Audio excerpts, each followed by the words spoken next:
Have you ever gotten to the end of a week, looked back at your jam-packed calendar, your finished to-do list, and just felt nothing? Totally hollow? You were busy, sure, but you definitely weren't fulfilled. Well, that's exactly what we're diving into today.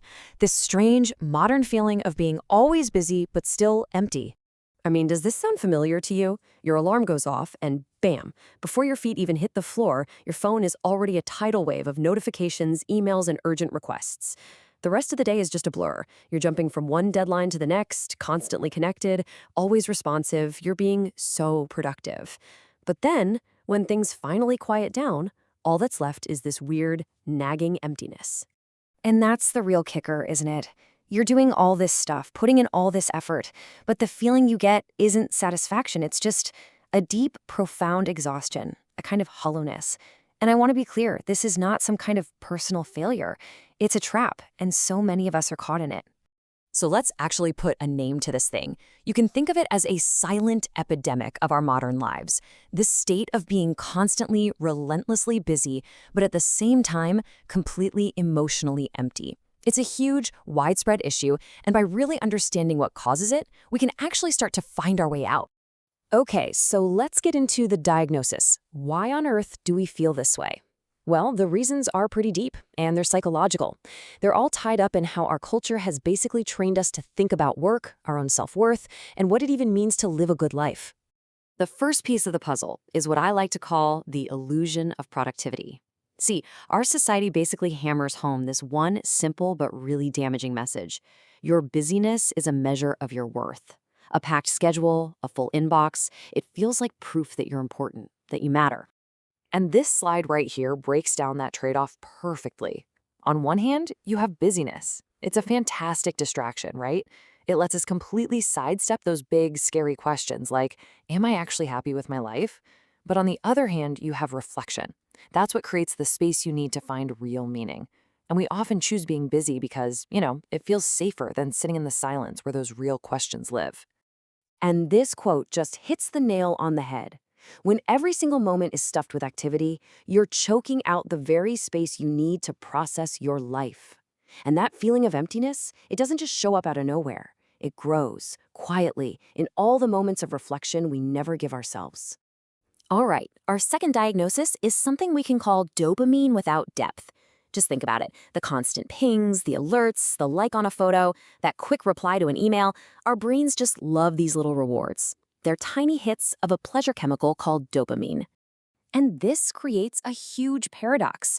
We are swimming in an ocean of constant stimulation, but we're rarely, if ever, deeply satisfied. It really is like eating junk food for the mind. It's instantly gratifying, sure, but it leaves you feeling totally unfulfilled. We're always busy on the surface, but we're starving for something with real substance. And you know what? All of this comes with a very real cost. Being always on doesn't just make you tired. It literally fragments your mind. It changes your ability to think deeply, to feel your emotions fully, and to just be present in your own life. And here are some of those specific costs. Our attention spans, they shrink. We can become emotionally numb, just too burnt out to really feel anything. A constant low-level anxiety just becomes our default setting. And maybe the worst one, we lose our intrinsic motivation. The simple joy of doing something just for the sake of doing it. So here's the bottom line of this whole diagnosis. You are going through all the motions of a very full life, but you're not actually experiencing it. The color, the richness, the depth, it all gets lost in the constant rush. It's like you've become a spectator in your own life story. Okay, I know that diagnosis was a little heavy, but here's the good news. There is a prescription. And the solution is not some new productivity hack or a different app. It's about making a few small, intentional shifts in your mindset to reclaim your own experience of being alive. So here are the 5 key shifts that can help you move from a life of just hollow activity to one that is genuinely fulfilling. We're going to create space for nothing, shift our focus from achievement to experience, reconnect intentionally, notice what we're avoiding, and finally, redefine success itself. Let's walk through them. So, the first shift sounds totally wrong, I know. Create space for nothing.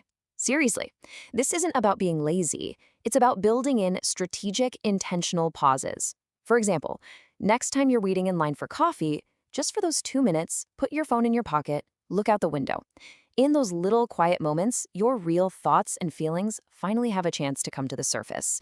And that is where clarity begins.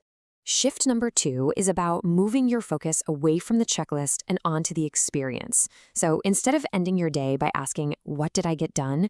try asking yourself this: "What did I truly experience today?"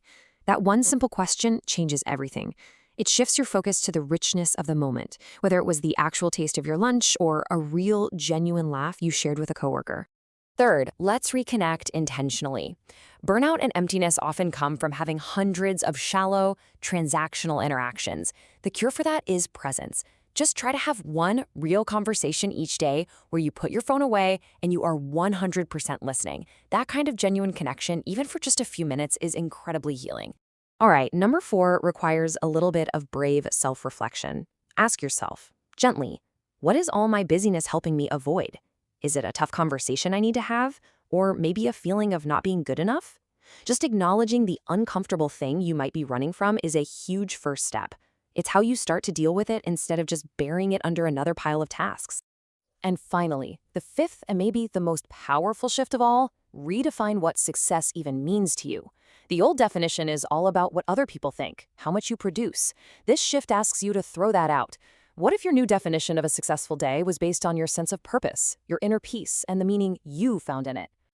And this brings us right to the heart of this entire explainer, a quiet but powerful truth that offers a whole new way to measure a successful life. Let's just sit with that for a second. You feel empty not because you're doing too little, but because you're doing too much of what doesn't matter to you. The problem isn't your work ethic.